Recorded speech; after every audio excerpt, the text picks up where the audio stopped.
Welcome back sa ating channel, and for today ang ating i-discuss at ipapakita ngayon is kung paano natin ginawa itong ating LX Hub Coin Slot Jig. So ito originally is ginagamit namin para mag-test sa engineering office namin ng mga projects involving sa paggamit ng mga coin slots. So, halimbawa, yung ating coin board na recently, yun yung ating dinedevelop ngayon. So, itong ating coin slot is talagang araw-araw tong tinetest. So, hindi lang tayo isang coin slot ang ginagamit. So, marami pa for this project. Siyempre, kailangan nating testingin lahat ng pwede since kapag iisa kasi yung coin slot natin pagbabasihan ng ating project, medyo mahirap din naman dahil yung iba kasing coin slot parang may ibang behavior. So, kailangan nating i-test yan sa iba't ibang coin slot. So, itong jig na to is para mapadali yung pagtetest natin since ang ginagawa nito is naka-mount na yung ating coin slot. And yung ating barya ay automatically mag-slide na yan din sa harapan natin para pwede tayo mag-insert ulit. So itong device na to is pwede to sa calibration ng ating coin slot kung marami tayong vending machines. Talagang makakatulong to para makasave tayo ng konting time para sa ating calibration at kung ano mga projects natin involving coin slot. So for this project, ang ating gagamitin na CAD is yung Tinkercad. Marami nagtatanong kung bakit Tinkercad ang ating ginagamit sa halip ng mga SolidWorks and etc. Ang sagot naman natin dyan is yung mga SolidWorks kasi kailangan mo ng license to use. Ang problema kasi since tayo ay mga Pinoy, mahilig tayo sa kinakrack na lang natin. And dito kasi sa Tinkercad, since ito ay free to use, hindi na natin kailangan ng licenses. So, siya ay talagang pang young engineers natin na pwede mag-design. And balak din naman ng LX Hub na magkaroon ng mga seminars about sa 3D modeling. App natin is itong ating Tinkercad. Madali lang naman siyang gamitin. Ang kailangan lang natin is talagang yung ating creativity. Kasi lahat posible kung ikaw ay maalam mag 3D model. Okay, simulan natin dito sa ating Tinkercad. So, i-rename natin ang ating So, ito pala guys, ito yung ating initial na tatanggalin muna natin yung mga tornilyo dito para ma-reverse engineer natin since ito yung gamit namin pagte-test sa engineering. Siyempre, yung aming pan-testing ay i-improve natin para maibigay sa ating mga customers based sa kanilang needs. So, i-improve natin itong ating project na to and then ipapakita natin sa video kung paano ba natin ginagawa ito sa Tinkercad hanggang sa 3D print. So, mag-add tayo ng maraming trial and error. So, tanggalin natin yung mga screws. So, ang napaka-importante ring instrument o device, tool, para dito sa ating 3D modeling dapat ay magkaroon tayo ng mga sukat, di ba? So, sa pagsukat, ang ginagamit natin madalas ay ruler, pero kung if you are into 3D modeling, magsisimula ka, mag-invest ka sa caliper. So, napaka-importante ng caliper. So, maya-maya ipapakita natin kung ang paggamit natin ng caliper dito sa ating model. So, ang paggagawa natin dito, so ito yung caliper natin. So, magsusukat tayo ng mga distance between holes. So, yun yung ating since nire-reverse engineer natin ito, So, lagyan natin yung Tinkercad natin ng ating brand, LX Hub Coin Slot Jig. So, dito tayo nagsisimula na mag-generate ng mga shapes into holes sa inyong sukat natin na kinuha mula dun sa caliper. So, basically, ang Tinkercad naman kasi is mga shapes siya na pinagsama-sama lang natin, pinagko-combine natin para makabuo ng isang part. So, may dalawa tayong option dito, yung solid part at saka yung whole na part. So, kapag i-green-off natin yan, magkakaroon yan ng mga butas. Kung mapapansin nyo dito, nagkakaroon ng butas yung ating model. Kaya, from this combination, makakagawa tayo ng mga 3D model na kinakailangan natin for 3D printing.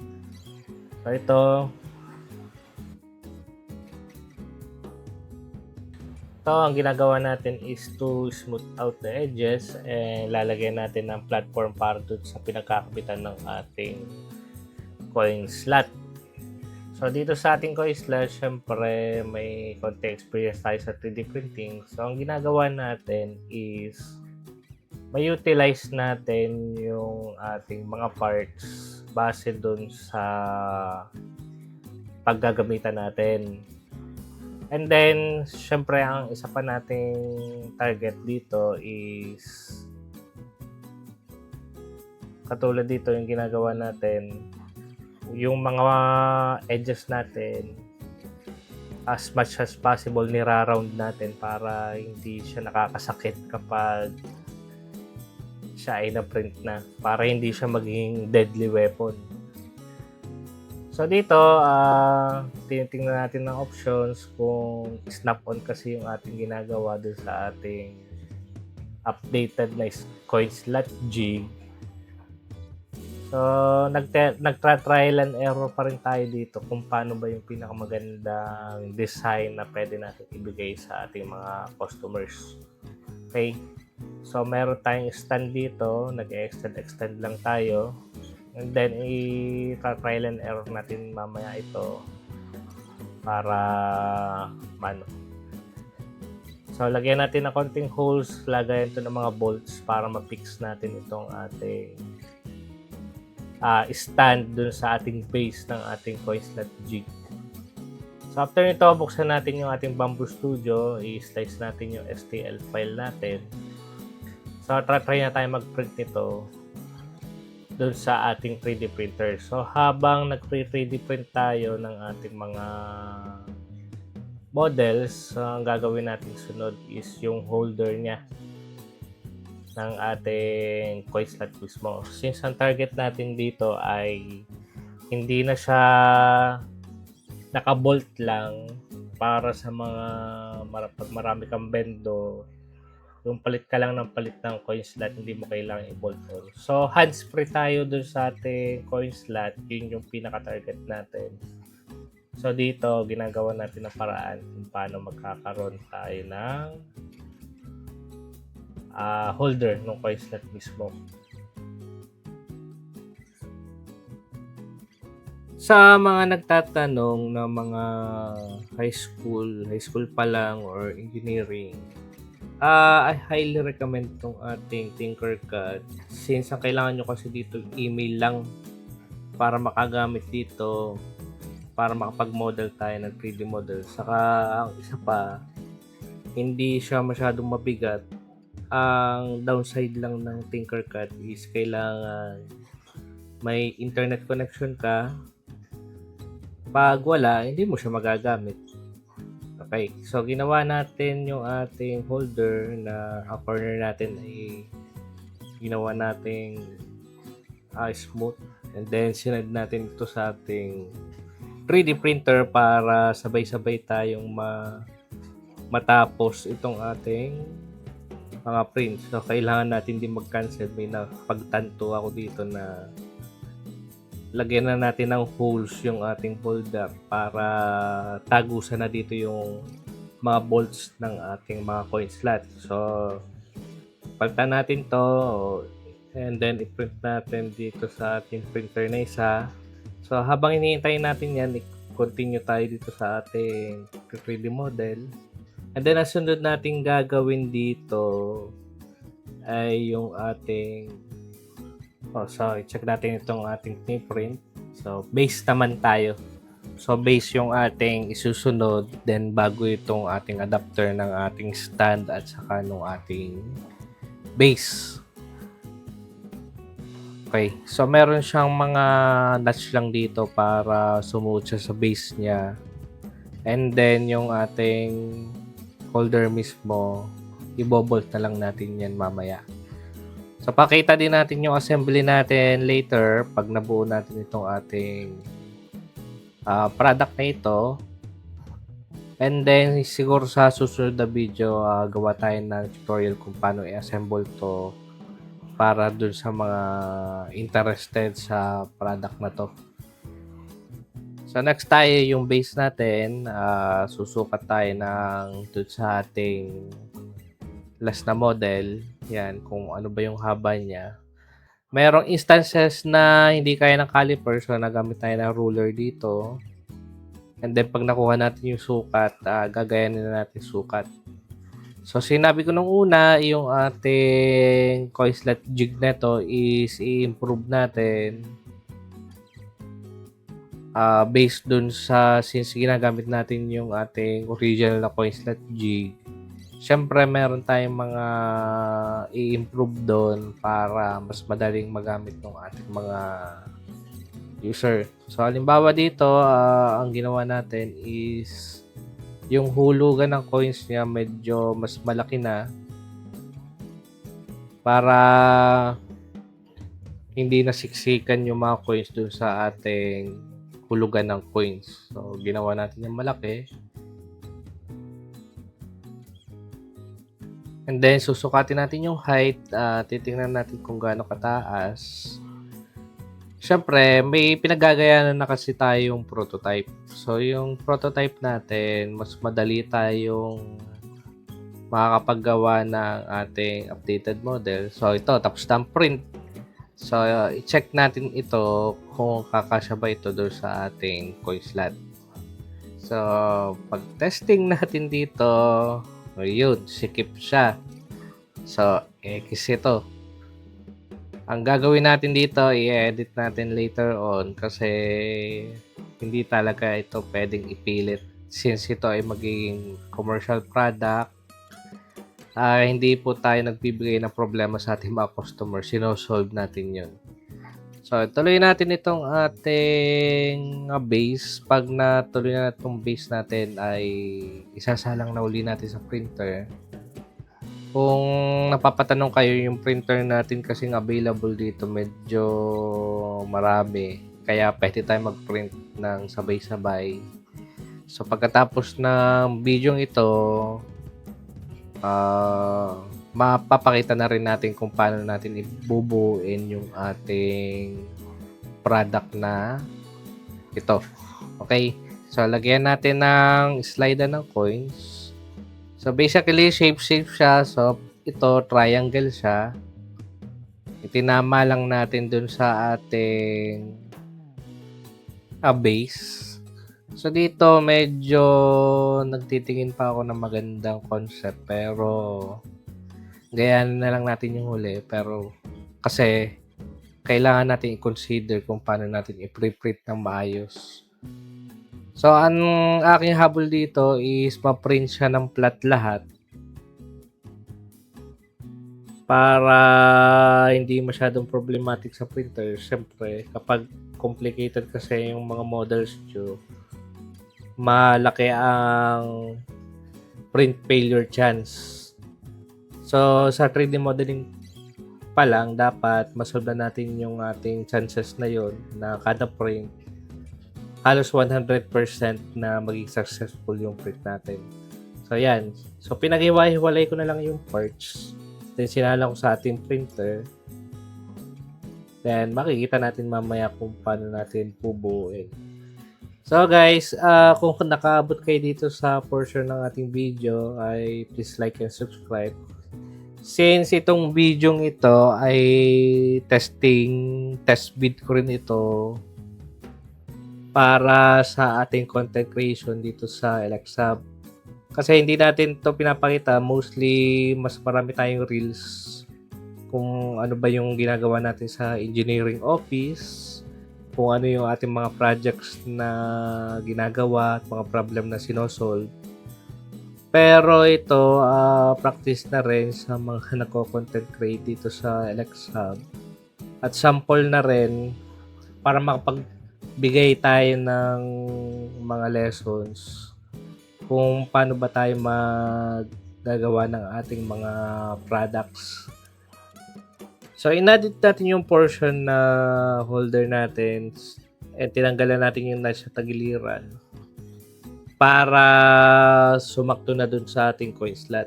And then, since we're into it naman, tuloy na muna natin yung base bago natin isa lang yung ating updated na holder. So, yan. So, nilagay natin yung ating base. So, i-print na rin natin to. Medyo mas matagal tong anong ito and hopefully pagkatapos nung ating pagpo-model ay tapos na rin yung print na to. So, ito, kinuha natin na mid-print. Pinagsama-sama lang kasi natin yung mga videos. Okay, so edit natin further mo itong part na to. Itama na natin based dun sa initial print natin. And then, so may i-adjust tayong konti dito kasi mayroong portion na nasabit po sa coin slot. So, ang gagawin natin, ibababa natin ng konti ito. Okay.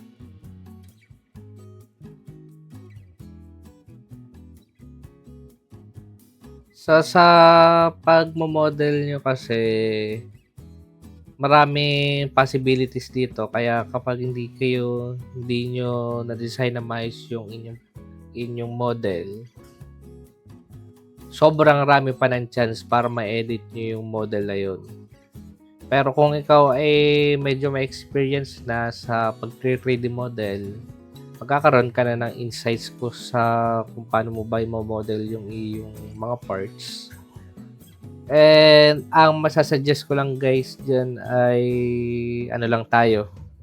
Practice lang ng practice. Kasi yung sa mga product ng LXHub, mostly yung makikita nyo yung mga 3D print natin. Halimbawa ito, tapos na. Tapos ilagay na natin itong ating part na nag-i-slide. So sa 3D printing, talagang yan ay trial and error and practice. So, kung hindi tama yung part mo, pwede mo yung i-edit. Kasi may tinatawag ko tayong mga tolerance dyan. So, this part, ang gagawin na natin dito is de-design na natin yung adapter ng ating holder, ng ating coin slot, and then yung ating base. So, pinagbabasihan ko lang din yung sukat ng ating base at yung holder natin. So, ang ginagawa natin ay pinapatama lang natin muna. Okay? So, nag-a-add ako ng mga tolerance dito. So, ito yung aking basic na part para dun sa ating adapter. Yan. Okay, so meron niyang notch. Siyempre, yung papasukan ng holder natin. So, sukat-sukat lang tayo based dun sa stand natin. So, ito, itinama ko yan. Magkaroon ako ng estimate na kung papasok pa siya hindi at kung gaano kalalim yung ating stand para maisakto yung butas dun sa ating adapter. So, yan. Okay. So, ang ginagawa ko kasi dyan, dinoduplicate ko yung mga part and then yung para yung tornilyuhan niya ay sumakto. Ang ginagawa natin, duplicate, then merong surprise na ngayon yung ating 3D printer na ito, nag-fail print siya sa gitna. So, hindi natin maiwasan to, hindi na natin may-out to, so ito itapon na. So, ginagamit ito natin para doon sa ating coin dispenser na version 2. Ito yan. So, kung kailangan nyo na ma-organize yung mga coins, pwede nyo i-try ito. Meron siyang rotating mechanism. Lalagay nyo lang ang coins dito. Meron tayong para sa 20, meron sa piso, 5 piso, and 10 pesos. So, kung meron kayong mga stores, pwede nyo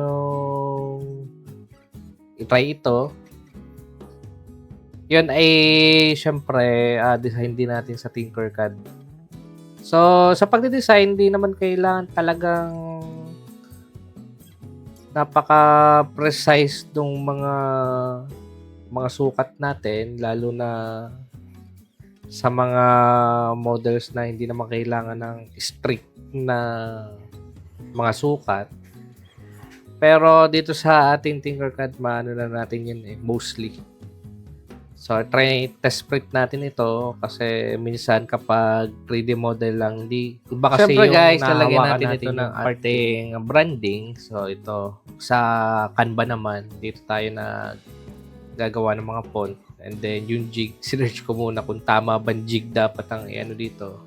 And then, sa CapCut, i-export lang natin as SVG. Then, i-import natin sa Tinkercad. And then, ito na ang kanyang ano. So, kailangan lang natin kunin yung ating mga fonts. So, itatama natin dito sa ating model, palakihin natin or paliitin. And then, ilulubog lang natin. Yun yung tinatawag na deboss. Ilulubog natin ng mga 0.5 mm para magkaroon lang label itong ating adapter na ito. So, i-import natin yung STL sa ating Bamboo Studio. So, medyo nalalaliman ako dito kaya inedit ko. And then, makikita nyo na dito. I-test print na natin yan sa isang printer natin. And then, makikita natin dito, may 5 kasi akong printer dito plus isang P1S. So, sabay-sabay na pre-print ito. So, ito na yung ating portion. Iba yung talagang nahahawakan yung part natin. Kasi kapag nahahawakan natin, mapapagpit na natin yun ng ayos. Iba yung nasa model pa lang at iba yung nasa...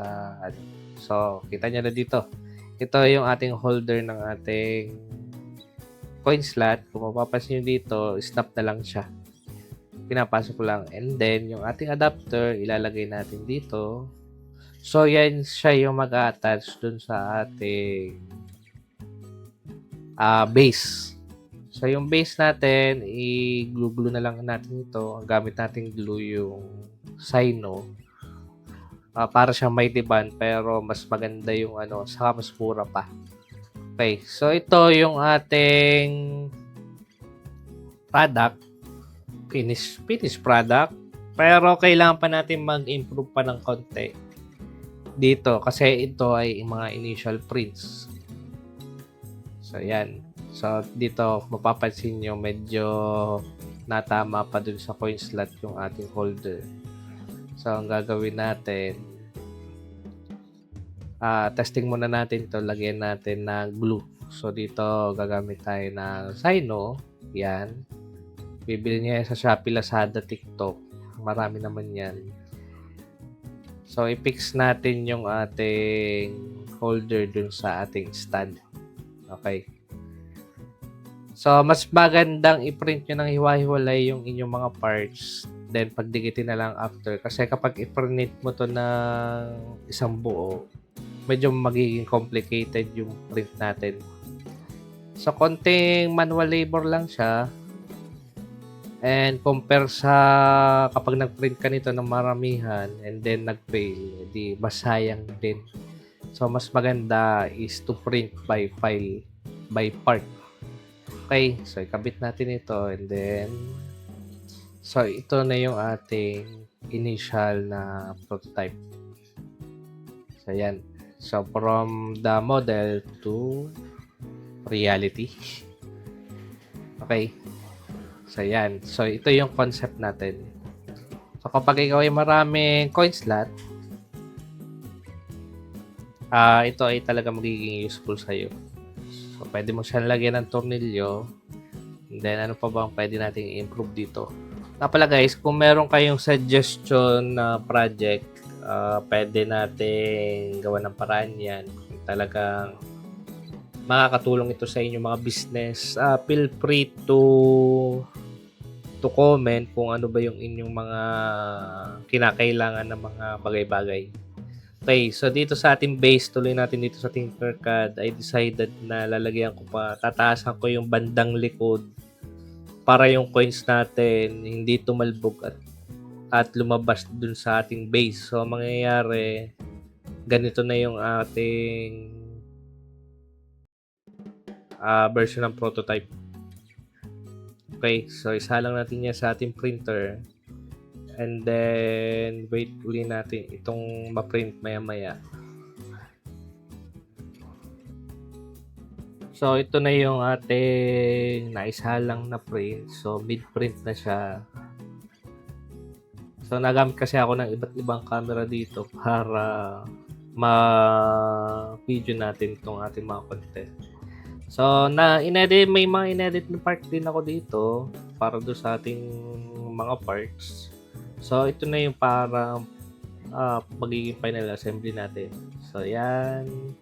Yung ating slider, nilalagay na natin doon sa ating base. And then, yung ating notch, binabaan natin yung ating holder para hindi sumapit dun sa ating coin slot, yung may alan na label. So, yan. So, glue lang natin ito ng konti. So, pero ito ay malamang ay may baguhin pa ako later.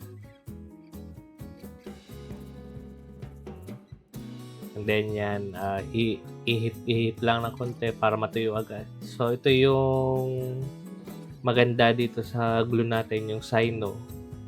Ang spelling niya C-Y-A-N-O. Search nyo lang sa Shopee. And then, ilagay natin itong ating adapter. So, isa-Cyno uli natin yan, yung ating glue. So, yeah, ganyan namin ginagawa yung mga product dito sa LXHub Engineering. Pero basically, home-based kasi ako eh. Kasi marami akong inaasikaso dito sa bahay. And then, yung engineering natin, nagawa rin sila ng kanilang mga products. So, madalas yung mga point board natin, yun yung recent ng mga tinetesting nila para ma-minimize natin yung problema kapag ini-out natin. So, okay. So, ikabit natin ito. And then, hanap tayo ng screw dito sa ating mga lagayan.